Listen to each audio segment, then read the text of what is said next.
Excellent. Thank you. Paul, if you wouldn't mind beginning. Welcome to the Symposium on Climate-Driven Migration, Challenges, Responses, and Future Pathways. My name is Paul Clements, and I'm the symposium's lead organizer.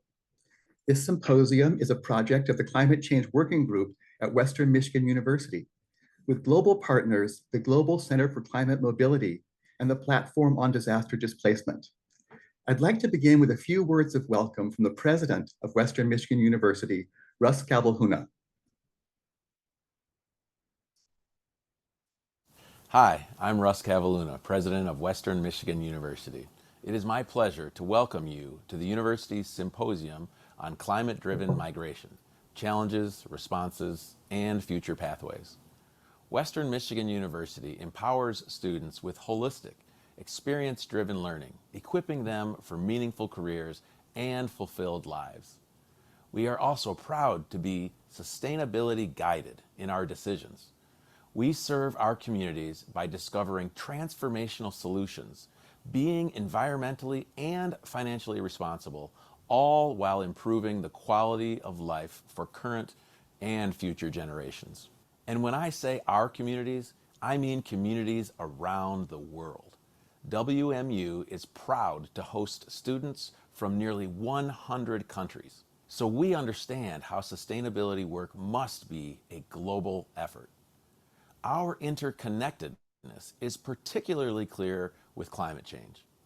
Everyone on Earth shares one atmosphere. We all depend on it, and it is up to all of us to protect it. We recognize the urgency of transitioning to renewable energy, and Western Michigan University is committed to leading in that transition. That's why this week's symposium is so important. Around the world, people are displaced from their homes and livelihoods. They are forced to start over, often far from their community and under immense strain. And their experiences demand attention. Today's symposium includes people from communities around the world who are committed to addressing the challenges of climate-induced migration. These are huge challenges, and our discussions will not always be easy. In fact, you are likely to face moments of high emotion and sharp disagreement. But there will also be moments of new insight, understanding, and connection. As you move through the range of experiences, always keep in mind that your work matters. The understanding you gain will be of service to the global community. So thank you for being part of this gathering. Thank you for your participation in exploring challenges and responses and future pathways in climate-driven migration. I hope you have a great symposium.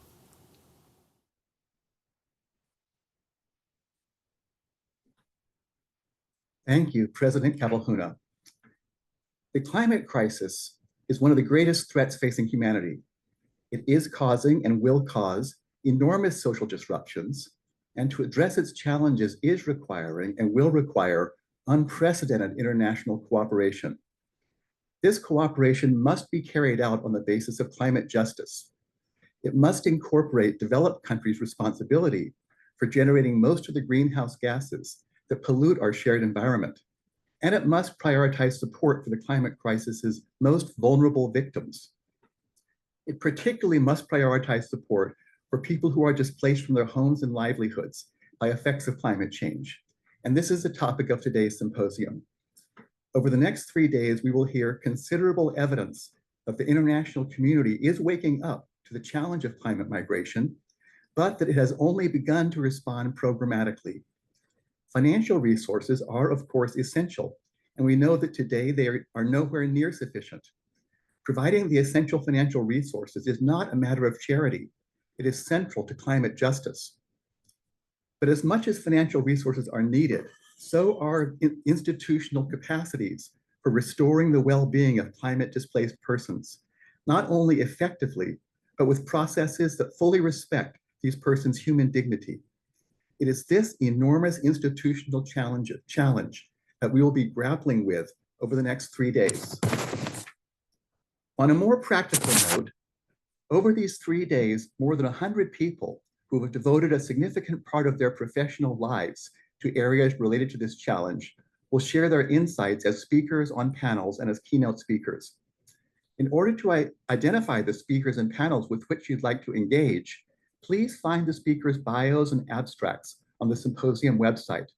Start from the schedule page on the website, and when you find a session you're interested in, first select Show Panelists, and then select View Full Session Details. I expect that you will be as impressed as I am with the range and depth of expertise represented among our speakers. In order to accommodate all of our speakers, we've organized 2 tracks of panels over the 3 days of the symposium.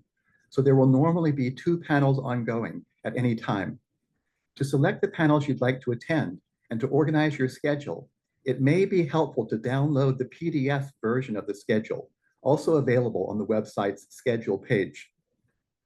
When you entered the symposium today, you arrived in an online lobby. There, if you select sessions at the top of the screen, you'll find a list of all the sessions of the symposium in the order in which they will occur. To attend a session, scroll to the session you want and select Join. Next to each session, you will see a bookmark icon. You can click on this bookmark, to bookmark the session for yourself. And then on the Itinerary tab, you'll see your personalized schedule of sessions you've bookmarked. If there is a specific speaker you don't want to miss, you can select Speakers at the top of the screen. From the page of speakers, you can search for the name you want with the Control F function.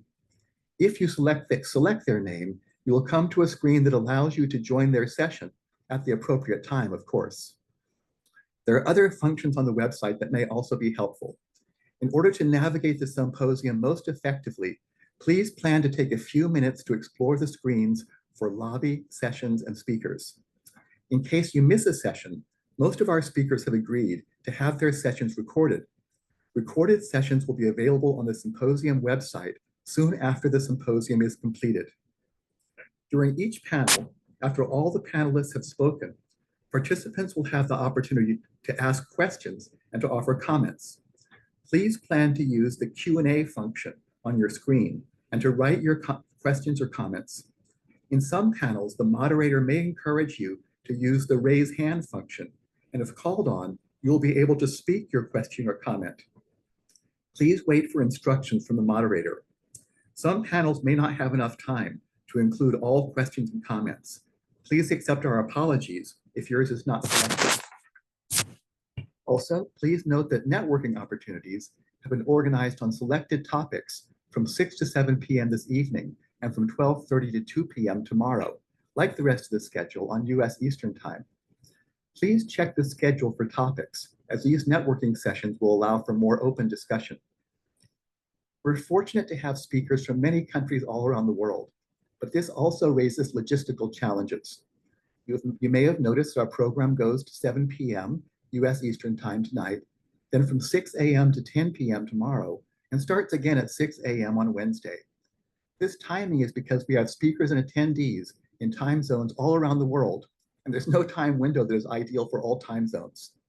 Also, with inevitable conflicts, there have been changes in the schedule right up to yesterday. In case a presentation you'd like to attend falls in your midnight hours, or if you find presentations scheduled together that do not fit neatly under their panel title, please excuse us. Also, should a speaker's live stream connection fail, we will offer the speaker an opportunity to submit a recording of their presentation at a later date that will be made available on the symposium website. The success of the symposium depends first and foremost on you, its participants. Thank you for attending, and we look forward to your contributions to the symposium's discussions. At this time, I'd also like to offer thanks to some of the many people and organizations that have helped to make the symposium possible. To my colleagues on the Climate Change Working Group at Western Michigan University, particularly those who are serving as panel moderators.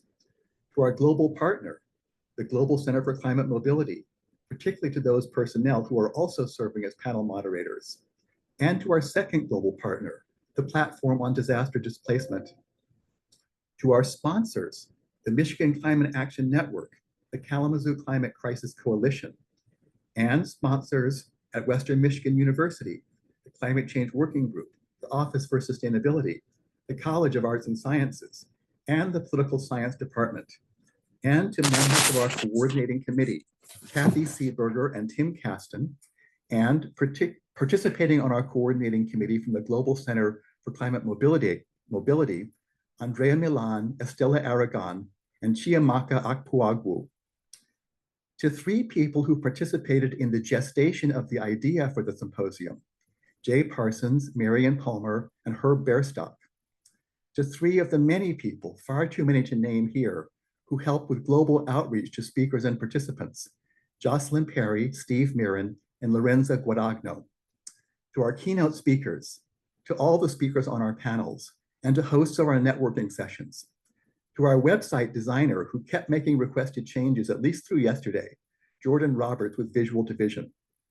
And finally, to the one person on whose amazing organizational skills the symposium has most depended, our project manager, Breeding Clements Cotton, and to her production assistants, Melissa Bondar and Karishma Bagani. To all of you, thank you, thank you, thank you.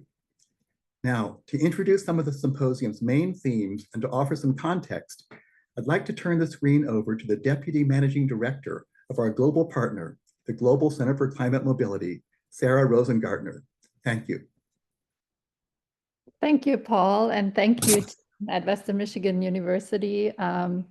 It's a real pleasure and honor to be a global partner to this event. Thanks to everybody who has joined us this morning. What is for me morning, maybe for you it's afternoon or nighttime.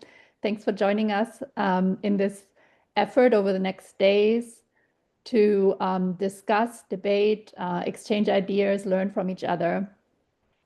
The Global Center for Climate Mobility has been a recent entrant to the field of climate mobility. Since our inception, our first regional initiative in Africa, we've been focusing on building knowledge, building a network of stakeholders, building a common agenda, building political momentum, and also building new financing instruments. At this time, where I think we're all looking at institutions and certainties being eroded and torn down, we see our role and that of collaboration with all of you as planting seeds. This symposium, all of us coming together, is part of seeding a movement. It's a movement that didn't start with the GCCM. It builds on almost 4 decades of research on the links between climate change and human mobility, on advocacy in the UNFCCC process, the UN Framework Convention on Climate Change. It builds on political consensus building efforts such as the Nansen Initiative and the Global Compact for Migration. And yet in the 5 short years that we have been around, we've been able to create a new coalition of political and civic leaders, experts, youth, affected communities, all coming together at our annual convenings to build a common language, build a common understanding, and to transform dialogue into shared priorities and solutions. The goal is to ensure that we have global policy discussions and consensus building that are grounded in evidence and that are grounded in the lived realities of the people who have been already displaced and the communities who are grappling with adaptation decisions on whether they should stay or move, where and when to go. By gathering these different stakeholders and exchanging perspectives, we're sowing consensus. Across regions, we see that common priorities emerge, protecting the right to stay, investing in community-led adaptation, designing safe pathways for mobility that protect the rights of people and create shared benefits for communities. Countries have begun to embed climate mobility in their climate action strategies, be it their national adaptation plans, their nationally determined contributions, their loss and damage strategies. And this is an important step for being able to unlock finance from global institutions and also technical support for the communities that need it. It's also a pathway at the national level to foster cooperation across ministries and to engage in a whole of society effort to really look at how can vulnerability be turned into agency. We know that effective action on climate mobility depends on trusted and localized information, where early warning systems and modeling projections link up with community and indigenous knowledge so people can better assess the risks they're facing and act upon them. We need protection for the people who move, but we also need protection for those who cannot move. Immobility is a reality for many communities, in particular elderly people, oftentimes women, rural households, marginalized groups that are all at risk of sliding into deeper poverty. So social protection, livelihood support, targeted finance are all needed to expand their options. We know that climate mobility is not a distant challenge. So the work of consensus building, which is slow work, must be intertwined with the work of building coalitions for action. We have too many UN and other global declarations and pacts that have remained aspirational.